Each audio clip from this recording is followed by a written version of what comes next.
కిసాన్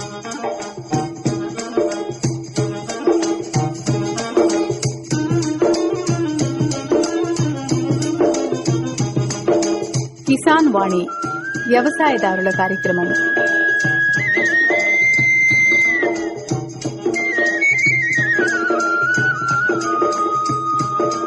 ఈ కార్యక్రమాన్ని మీకు అందిస్తున్న వారు కేంద్ర వ్యవసాయ మరియు రైతు సంక్షేమ మంత్రిత్వ శాఖ, భారత ప్రభుత్వం.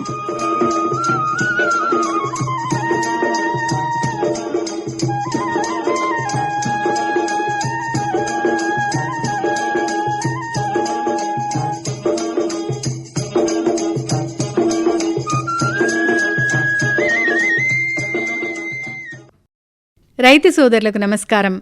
ఈనాటి కిసాన్ వాణి కార్యక్రమంలో గోబర్ధన్ పథకం ఇంకా అప్పుడే పుట్టిన దూడల పోషణ గురించి కొరుట్ల పశువైద్య కళాశాల head and professor doctor Sridevi గారు అందించే వివరాలు వింటారు.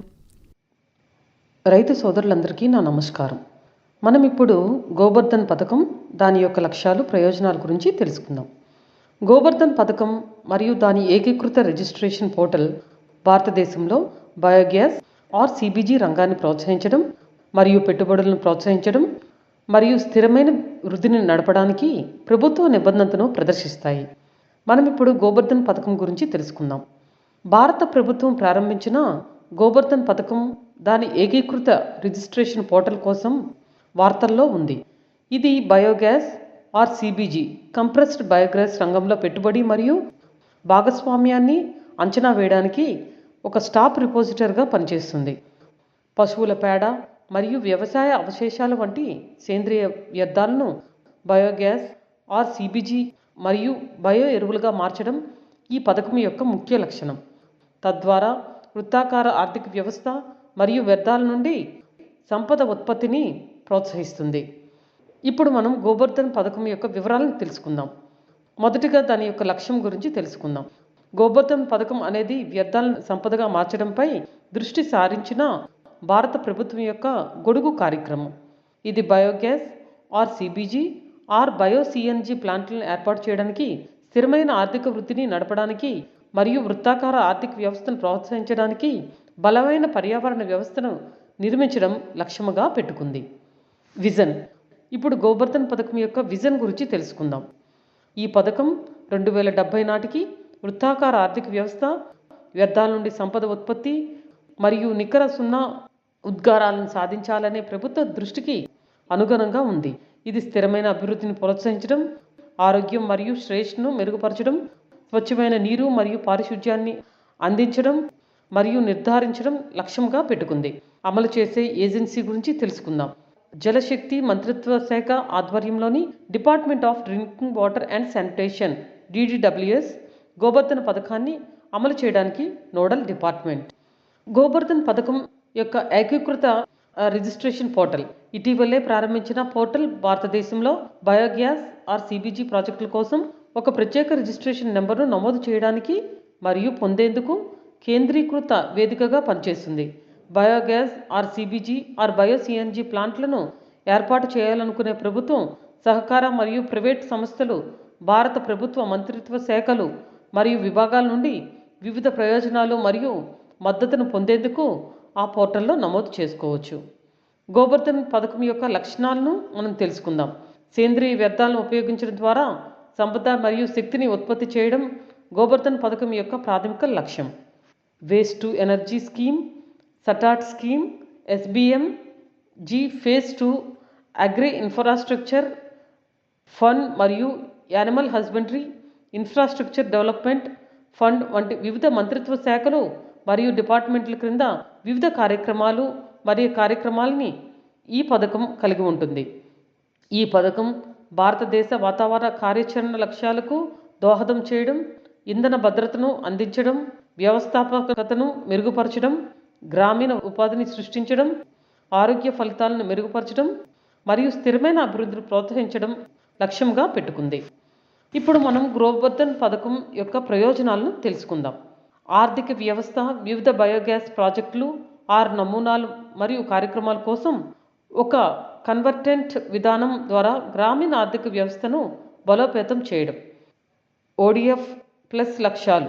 SBMG యొక్క ఫీజ్ 2లో వివరించిన ODF ప్లస్ లక్ష్యాలు గ్రామాలలో ఘన వ్యర్థాల నిర్వహణ, జీవ ఆధోకరణం చెందే మరియు నాన్ బయోడిగ్రేడబుల్ వ్యర్థాల సేకరణ మరియు రవాణాతో పాటు గోబర్ధన్ పథకం పనితీరుపై చాలా వరకు ఆధారపడి ఉంటాయి. ఆవు పేడ వ్యవసాయ వ్యర్థాలను ఉపయోగించి సహకార డైరీలు, పారిశ్రామికవేత్తల ద్వారా పశువుల పేడ బయోగ్యాస్ ప్లాంట్ను ప్రోత్సహిస్తున్నట్టు కేంద్ర మత్స్య పశుసంవర్ధక పాడి పరిశ్రమ శాఖ మంత్రి ఇచ్చిన సమాచారం ప్రకారం ఆవు పేడ వ్యవసాయ వ్యర్థాలను కంపోస్ట్ బయోగ్యాస్ ఆర్గానిక్ ఎరువులుగా మార్చే ప్రాజెక్టులను ప్రభుత్వం నుంచి వడ్డీ రాయితీ ఇవ్వాలని కేంద్ర ప్రభుత్వం నిర్ణయం తీసుకుంది. ఈ విధంగా గోబర్ధన్ పథకాన్ని ఉపయోగించుకొని రైతులు ఎంతో లాభదాయకంగా ముందుకు నడవచ్చని తెలియజేసుకుంటున్నాం. ఇతర పథకాలతో సమకాలీకరణ, కంప్రెస్డ్ బయోగ్యాస్ CBG ఉత్పత్తి కర్మాగారాల ఏర్పాటు మరియు ఆటోమోటివ్ ఇంధనాల్లో జీవ ఇంధనం వినియోగానికి మార్కెట్స్ అనుసంధానాన్ని నిర్ధారించే లక్ష్యంతో సటాట్ స్థిరమైన రవాణా వైపు స్థిరమైన ప్రత్యామ్నాయం లక్షణాలను సాధించడంలో పోర్టల్ మరింత సహాయం చేస్తుంది. మెరుగైన పర్యావరణం, గ్రామీణ భారతదేశం అపారమైన జీవ వ్యర్థాలను ఉత్పత్తి చేస్తుంది. వీటిని సమర్థవంతంగా ఉపయోగించుకోవచ్చు మరియు మెరుగైన పర్యావరణం ఏర్పడుతుంది. ఇప్పుడు మనం ఉపాధి కల్పన గురించి తెలుసుకుందాం. బయో వ్యర్థాల ప్రాసెసింగ్ ముఖ్యంగా పశువుల పేడను బయోగ్యాస్ అండ్ సేంద్రీయ ఎరువుగా మార్చడం వల్ల ఉపాధి అవకాశాలు మరియు గృహ పొదుపు అవకాశాలను సృష్టిస్తుంది. గోబర్ధన్ పథకం యొక్క ప్రాముఖ్యత. గోబర్ధన్ పథకం ద్వారా ఇప్పటికీ 650కి పైగా గోబర్ధన్ ప్లాంట్లు ఏర్పాటయ్యాయి. ఏకీకృత రిజిస్ట్రేషన్ పోర్టల్ భారతదేశంలో CBG బయోగ్యాస్ ప్లాంట్ల ఏర్పాటు ప్రక్రియను క్రమబద్ధీకరిస్తుంది మరియు ప్రైవేట్ ప్లేయర్ల నుండి ఎక్కువ పెట్టుబడిని ఆకర్షిస్తుంది. ఈ పథకం అమలు ఉద్గారాల తగ్గింపుకు, స్వచ్ఛమైన శక్తిని అందించడానికి, గ్రామీణ ప్రాంతాలలో పారిశుధ్యం మరియు పరిశుభ్రతను పెంపొందించడానికి మరియు ఉద్యోగ అవకాశాలను సృష్టించడానికి మరియు సుస్థిర అభివృద్ధి లక్ష్యాలను అనుగుణంగా దోహదపడుతుంది. ఇప్పుడు మనం గోబర్ధన్ పథకం అంటే ఏమిటి తెలుసుకుందాం. గోబర్ధన్ పథకం అనేది వ్యర్థాలను సంపదగా మార్చడంపై దృష్టి సారించిన భారత ప్రభుత్వం యొక్క గొడుగు కార్యక్రమం. ఇది బయోగ్యాస్, CBG, CNG ప్లాంట్లను ఏర్పాటు చేయడానికి, స్థిరమైన ఆర్థిక వృద్ధిని నడపడానికి మరియు వృత్తాకార ఆర్థిక వ్యవస్థను ప్రోత్సహించడానికి బలమైన పర్యావరణ వ్యవస్థను నిర్మించడం లక్ష్యంగా పెట్టుకున్నటువంటి ఒక స్కీమ్, ఒక పథకం. గోబర్ధన్ పథకాన్ని ఏ మంత్రిత్వ శాఖ ప్రారంభిస్తుంది? Gobardhan department of drinking water and sanitation DDWS కోసం నోడల్ డిపార్ట్మెంట్గా జలశక్తి మంత్రిత్వ శాఖ ఈ పోర్టల్ను అభివృద్ధి చేసింది. దీనిని https://gobardhan.co.in యాక్సెస్ చేయవచ్చు. గోబర్ధన్ పథకం యొక్క లక్ష్యం ఏమిటనేది తెలుసుకుందాం. గ్రామాలు తమ పశువుల వ్యర్థాలు, వ్యవసాయ వ్యర్థాలు మరియు చివరికి అన్ని సేంద్రీయ వ్యర్థాలను సురక్షితంగా నిర్వహించడానికి మద్దతు ఇవ్వడం ఈ పథకం యొక్క లక్షణం. వికేంద్రీకృత వ్యవస్థలను ఉపయోగించి వారి పశువులు మరియు సేంద్రీయ వ్యర్థాలను సంపదగా మార్చుకునే కమ్యూనిటీలకు ఈ పథకం మద్దతు ఇస్తుంది.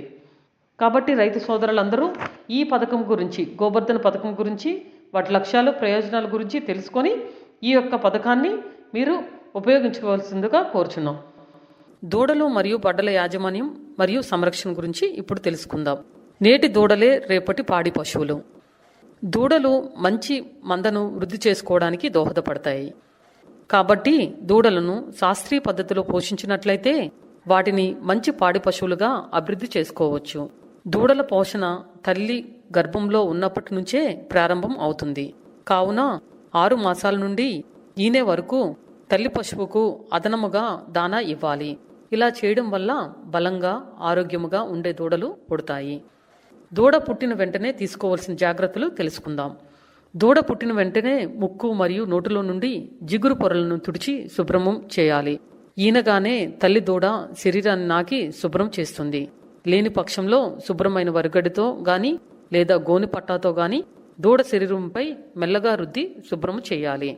దూడ పుట్టిన తర్వాత శ్వాస ఆడకపోతే దూడ హృదయ భాగాన్ని బలముగా ఒత్తిడి ద్వారా శ్వాస ఆడినట్లు చేయవచ్చును. లేదా దూడ వెనుక కాళ్ళను పట్టుకుని దూడను తలక్రిందులుగా ఎత్తి 1-2 సార్లు పైకి క్రిందికి మెల్లగా ఊపవలను. ఇలా చేయడం వలన దూడలో శ్వాసక్రియ సాధారణ స్థితికి వస్తుంది. దూడలు పుట్టిన అరగంటలోపు పశువు యొక్క పొదుగును శుభ్రము చేసి జున్ను పాలు త్రాగించాలి. జున్ను పాలలో తేలికగా జీర్ణమగు మాంసకృతులు, విటమిన్ ఏ మరియు వ్యాధి నిరోధక శక్తికి పెంచే యాంటీబాడీలు పుష్కలముగా ఉంటాయి. కాబట్టి జున్ను పాలు త్రాగించడం వల్ల వ్యాధి నిరోధక శక్తి పెరిగి దూడలు ఆరోగ్యంగా ఉండి త్వరగా పెరుగుతాయి. దూడ పుట్టిన తర్వాత దూడ శరీరానికి సుమారు 2 అంగుళముల దూరంలో బొడ్డును శుభ్రమైన నూలు దారంతో కట్టి శుభ్రమైన కత్తెరతో కత్తిరించాలి. అయోడిన్ ద్రావణం తీసుకొని బొడ్డు చుట్టూ పోయాలి. ఇది గాయము ఎండిపోయేటట్లు చేసి సూక్ష్మ క్రిములు బొడ్డులోనికి చేరకుండా నిరోధిస్తుంది మరియు బొడ్డు వ్యాపు రాకుండా ఉపయోగపడుతుంది. 2 లేదా 3 రోజుల తర్వాత తల్లి నుండి దూడను వేరు చేయాలి. ఈ విధంగా వేరు చేయడం వల్ల ఎన్నో లాభాలు కలవు. దూడకు మంచి పౌష్టికమైన ఆహారం అందించవచ్చు.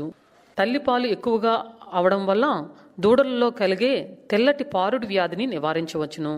మరియు దూడను వేరు చేయడం వలన పాడి పశువులు దూడ లేకుండానే పాలు ఇచ్చుటకు అలవాటు పడతాయి. ఫలితముగా ఒకవేళ దూడ చనిపోయినా పశువుల పాలు యథావిధిగానే ఇస్తాయి. ఈ విధంగా దూడను తల్లి నుండి వేరు చేయటం వల్ల ఈ యొక్క ఉపయోగాలు ఉంటాయి. దూడకు శరీర బరువులో 10 వంతు పాలు అవసరము. అనగా దూడ బరువు 20 కిలోలు ఉంటే దానికి రోజుకు 2 లీటర్ల పాలు త్రాగించాలి. శరీర బరువును బట్టి 3 నెలల వయసు వరకు 2-3 లీటర్ల పాలు కావలసి వస్తుంది. 3 నెలల వయసు తర్వాత దూడను గడ్డి మరియు దానా మీద పోషించవచ్చును. తల్లి చనిపోయిన ఎడల లేదా తల్లి నుండి పాలు సరిగ్గా రాని ఎడల దూడలను కృత్రిమంగా తయారు చేసిన జున్ను పాలను కొద్దిగా వేడి చేసి పాల సీసాలో పోసి దూడలకు త్రాగించాలి. ఈ విధంగా దూడలకు 2 వారాల వయసులో పాలకు బదులుగా మిల్క్ రిప్లేసర్స్ కూడా ఇస్తారు. ఇందులో గోధుమలు, పాలు, చేపల పొడి, బ్యూట్రిక్ యాసిడ్ మరియు ఖనిజ లవణాల మిశ్రమాన్ని ఉంటాయి. దీంతో పాటు కొబ్బరి నూనె లేదా లిన్సీడ్ నూనె వంటివి కలపవచ్చు. త్వరగా జీర్ణమయ్యే పెరుగుదలకు కావలసిన పోషక పదార్థాలు గల దానాను పాలతో పాటు 2వ నెల నుండి తినడం అలవాటు చేయాలి. ఈ దానాలో ఎక్కువ మాంసకృతులు, తక్కువ పీచు పదార్థం ఉండేటట్లు చూసుకోవాలి. ఖనిజ లవణ మిశ్రమాలు ఇటుకల రూపంలో పాకలో వేలాడదీసినట్లయితే దూడలు వాటిని నాకుతాయి. ఇలా చేయడం వల్ల దూడల్లో వచ్చే ఖనిజలోప వ్యాధులను నివారించవచ్చును మరియు దూడలు కూడా ఆరోగ్యముగా పెరిగి సకాలంలో ఎదకు వస్తాయి. ఒక పాకలో గరిష్టముగా 30 దూడలను ఉంచవచ్చును. దూడలలో కొమ్ములు పెరగకుండా డీబడ్డింగ్ చేయాలి. పొటాషియం హైడ్రాక్సైడ్ ద్రావణం గాని ఇనుపు కడ్డీని ఎర్రగా కాల్చి కొమ్ము మొనపై 3 లేదా 5 సెకన్లు ఉంచడం వల్ల కొమ్ము కణజాలం నశించి కొమ్ములు పెరగకుండా ఉంటాయి. దూడలలో సాధారణముగా బొడ్డు వ్యాపు, మలబద్ధకము, నిమోనియా మరియు తెల్ల విరేచనాలు, నీళ్ల విరేచనాలు వంటి వ్యాధులు కలుగుతాయి. కాబట్టి సరైన జాగ్రత్తలు పాటించి ఈ వ్యాధులు రాకుండా చూడవచ్చును. ఈ విధంగా పాడి పశువులు ఈనడానికి ముందు, ఈనిన తర్వాత ఇంతవరకు చెప్పుకున్న జాగ్రత్తలు పాటించినట్లయితే పాడి పశువుల ఆరోగ్యాన్ని కాపాడుకోవచ్చు. అలాగే ఆరోగ్యకరమైన దూడలను పొందవచ్చు. నాకు ఈ అవకాశం ఇచ్చినటువంటి అందరికీ కూడా నా ధన్యవాదాలు తెలియజేసుకుంటున్నాను. నమస్కారం. ఇంతవరకు మీరు గోబర్ధన్ పథకం ఇంకా అప్పుడే పుట్టిన దూడల పోషణ గురించి కొరుట్ల పశువైద్య కళాశాల head and professor doctor Sridevi గారు అందించిన వివరాలు విన్నారు. కార్యక్రమంలో ఇప్పుడు కొన్ని ప్రకటనలు. प्रधानमंत्री किसान मान धन योजना मिलेगा पेंशन का सहारा, कृषक ना होगा बेसहारा, जुड़ेगा खुशियों से नाता, कटेगा सुख से बुढ़ापा, सुरक्षित होगा अन्नदाता, सुरक्षित होगा अन्नदाता। प्रधानमंत्री किसान मान धन योजना से लघु सीमांत किसानों का भविष्य होगा सुरक्षित और 60 वर्ष की आयु से 3,000 रूपए मासिक पेंशन होगी सुनिश्चित। 55 रूपए से 200 रूपए की मासिक किश्त देकर प्रवेश कर सकते हैं। 18 से 40 वर्ष तक के किसान इस अंशदायक योजना में सरकार देगी बराबर का योगदान। सभी किसान भाई बहन इस योजना के लाभ के लिए जन सेवा केंद्र में जाएं और अपना निशुल्क नामांकन कराएं। प्रधानमंत्री किसान मान धन योजना, अन्नदाता के परिश्रम को संबल, पेंशन से सुरक्षित उनका कर। कृषि एवं किसान कल्याण मंत्रालय, भारत सरकार द्वारा जनहित में जारी। सूखा हो या बेमौसम की बरखा हो, कीड़ा लगे खेत में या दुविधा हो, बहुत ही कम प्रीमियम पे पूरी हो भरपाई, फसल बीमित रहे। कटाई के बाद भी भाई हाँ, ऋणी या अऋणी अब हर किसान लाभ उठाए। एक मौसम एक दर है, सब किसान बीमा कराए। प्रधानमंत्री फसल बीमा योजना से हर किसान मुस्काए। कृषि और किसान कल्याण मंत्रालय द्वारा किसान हित में जारी। కిసాన్ వాణి కార్యక్రమంలో ఇప్పుడు ఒక జానపద గేయం విందాం. మా పల్లె అందాలు రేపల్లె చందాలు కలకపటములేని కన్న తల్లి మురిపాలు మంచికి మారు పేరు మచ్చలేని పల్లెటూరు. అమ్మ నీకు వందనాలమ్మా నా పల్లె తల్లి, వేల వేల వందనాలమ్మా నన్ను గన్నా తల్లి, వేల వేల వందనాలమ్మా. మా పల్లె అందాలు రేపల్లె చందాలు కలకపటములేని కన్న తల్లి మురిపాలు మంచికి మారు పేరు మచ్చలేని పల్లెటూరు. అమ్మ నీకు వందనాలమ్మా నా పల్లె తల్లి, వేల వేల వందనాలమ్మా నన్ను గన్నా తల్లి, వేల వేల వందనాలమ్మా.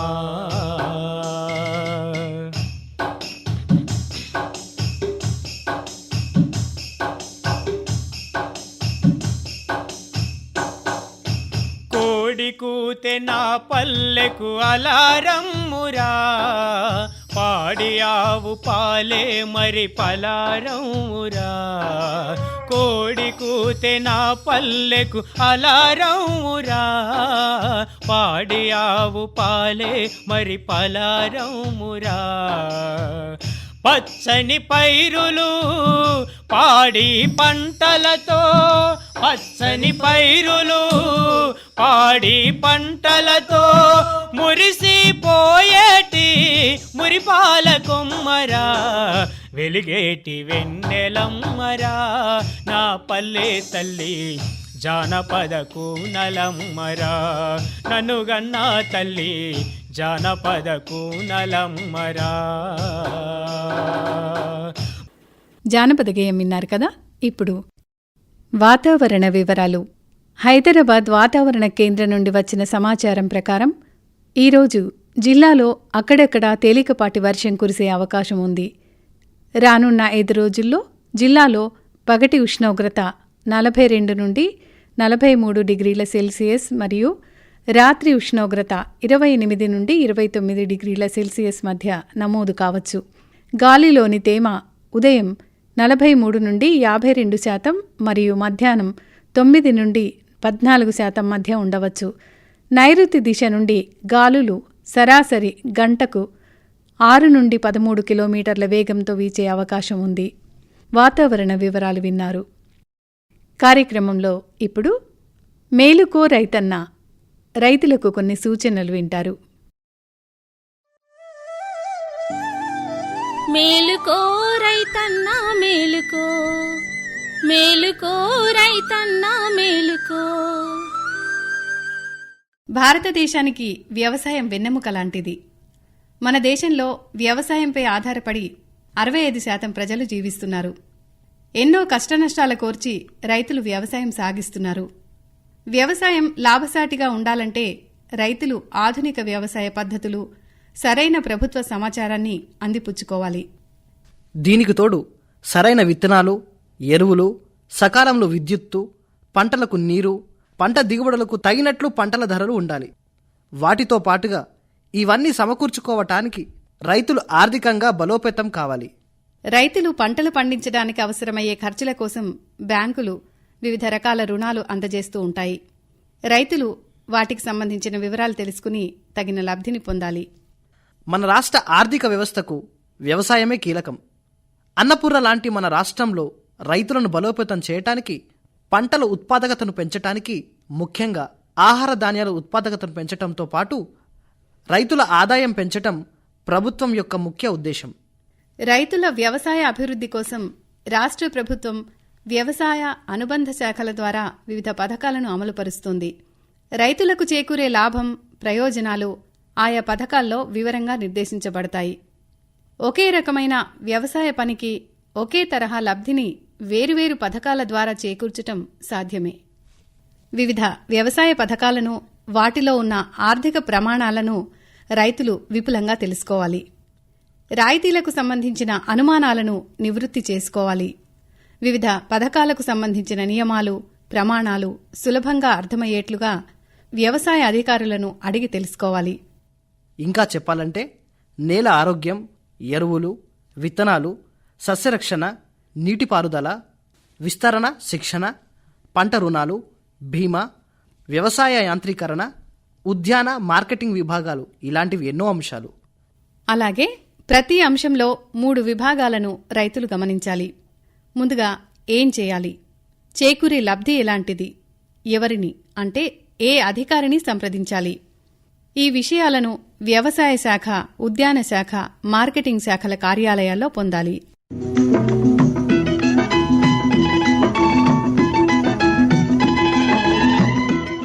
ఇప్పుడు మనం చెప్పుకున్న అంశాల్లో ఒక్కో దాని గురించి వివరంగా మాట్లాడుకుంటే, ముందుగా నేల ఆరోగ్యం, సంరక్షణ, ఎరువులు. భూసార పరీక్షల ఆధారంగా సరైన ఎరువులను సరైన మోతాదులో ఉపయోగించాలి. ఇక భూసారాన్ని కాపాడుకోవటానికి సేంద్రియ ఎరువులను తప్పనిసరిగా వాడాలి. ఎరువులను చల్లటానికి బదులు ఎప్పుడూ మొక్కల మొదళ్లకు కాస్త దూరంలో వేయాలి. దీనివల్ల ఎక్కువ ప్రయోజనాన్ని పొందవచ్చు.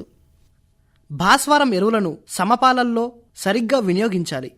భాస్వరం తగిన పద్ధతిలో వాడటం వలన పంటలు సకాలంలో పండటమే కాకుండా మొక్కల వేళ్లు, కొమ్మలు బాగా పెరుగుతాయి. ముఖ్యంగా పప్పుజాతి పంటల్లో నత్రజని స్థిరీకరణ సక్రమంగా జరిగి నేల సారవంతంగా అవుతుంది.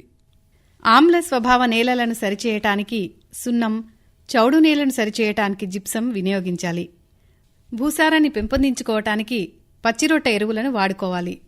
సమగ్ర పోషక యాజమాన్యం రసాయనిక ఎరువులే కాకుండా ఉప పోషకాలు, సూక్ష్మ పోషకాలు, సేంద్రియ ఎరువులను ఉపయోగించి నేలను సారవంతం చేసుకోవాలి. ఇక విత్తనాలు.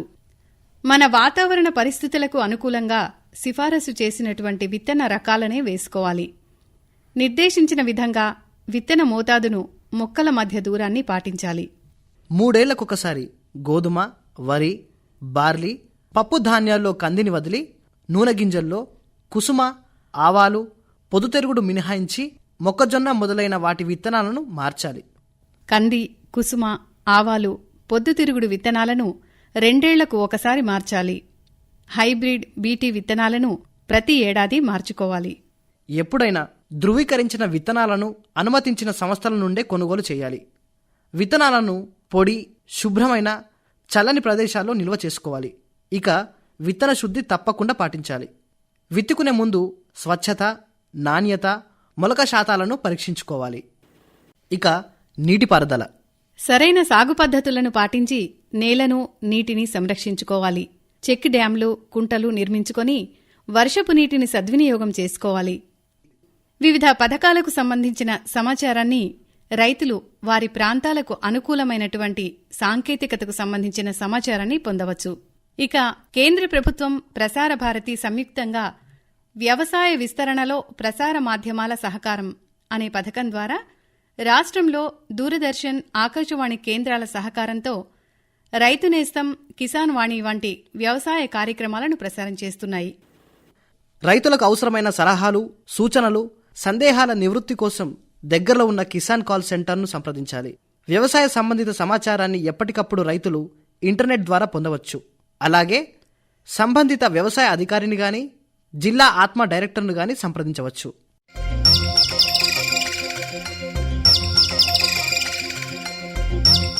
ఇక సస్యరక్షణకు సంబంధించిన విషయానికొస్తే రైతులు వేసవిలో లోతు దుక్కి తప్పనిసరిగా చేసుకోవాలి. చీడపీడలను తట్టుకునే రకాలను ఎంపిక చేసుకోవాలి. పంట మార్పిడి, అంతర పంటలు, ఎర్రపంటలు వేసుకోవటం వంటి పద్ధతులను అనుసరించి చీడపీడలను అదుపు చేసుకోవాలి. దీపపు ఎర్రలను, జిగురు ఎర్రలను ఉపయోగించాలి. జీవ నియంత్రణ పద్ధతుల ద్వారా పురుగులను అదుపు చేయటానికి పురుగులపై బతికే పరాన్నజీవులను, బదనికలను వినియోగించాలి. పురుగుల నియంత్రణలో లింగాకర్షక బుట్టలను, ఎన్పివిని, సూడోమోనాస్, ట్రైకోగామా కార్డులను వినియోగించాలి. సేంద్రియ పురుగుమందులను, వేప ఆధారిత పురుగుమందులను ప్రోత్సహించాలి.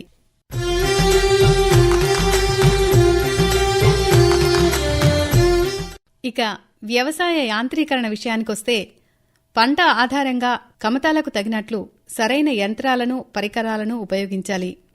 ఖరీదైన పరికరాలను రైతులు గ్రూపులుగా అద్దెకు తెచ్చుకోవటం, వినియోగించటం చేయాలి.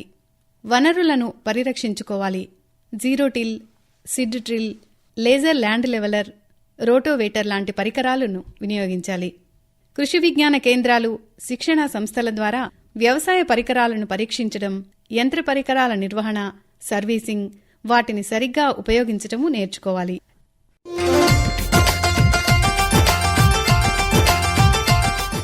ఇక పంట రుణాలు. వడ్డీ వ్యాపారుల బారిన పడకుండా తమను తాము రక్షించుకోవటానికి రైతులు బ్యాంకుల నుండి రుణ సహకారాన్ని పొందాలి.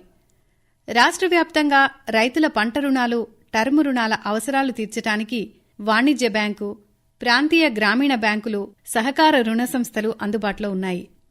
వ్యవసాయ రుణాల్లో పంట రుణాలు, దీర్ఘకాలిక రుణాలుంటాయి. ఇంకా కౌలుదారు రైతులకు రుణ అర్హత కార్డులుంటాయి. వీటికి సంబంధించిన వివరాలకు ప్రాంతీయ గ్రామీణ బ్యాంకు, దగ్గర్లోని వాణిజ్య బ్యాంకు, సహకార రుణ సంస్థలను సంప్రదించవచ్చు.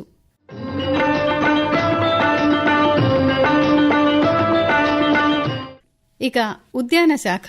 చిన్న కమతాల నుండి ఎక్కువ ఆదాయం పొందటానికి రైతులు ఉద్యానవన పంటలను సాగు చేయాలి. ఆరోగ్యవంతమైన పంట కోసం నాణ్యమైన విత్తనాలను, నారును వినియోగించాలి. కూరగాయలను, పండ్లను ఎక్కువ కాలం తాజాగా నిల్వ ఉంచటానికి కోల్డ్ స్టోరేజ్ సౌకర్యాలను ఉపయోగించుకోవాలి.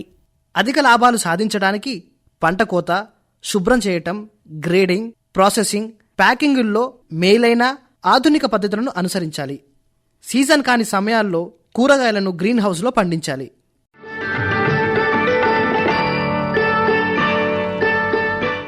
ఇక చివరిగా మార్కెటింగ్ విషయానికొస్తే రైతులు తాము పండించిన పంటల ధరల సమాచారాన్ని అగ్మార్క్ నెట్లో లేదా కిసాన్ కాల్ సెంటర్ల నుండి పొందవచ్చు.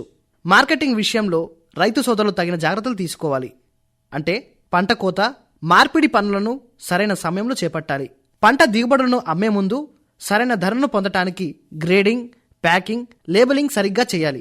గిట్టుబాటు ధరలు పొందటానికి ఉత్పత్తులను మార్కెట్ యార్డులకు తరలించాలి.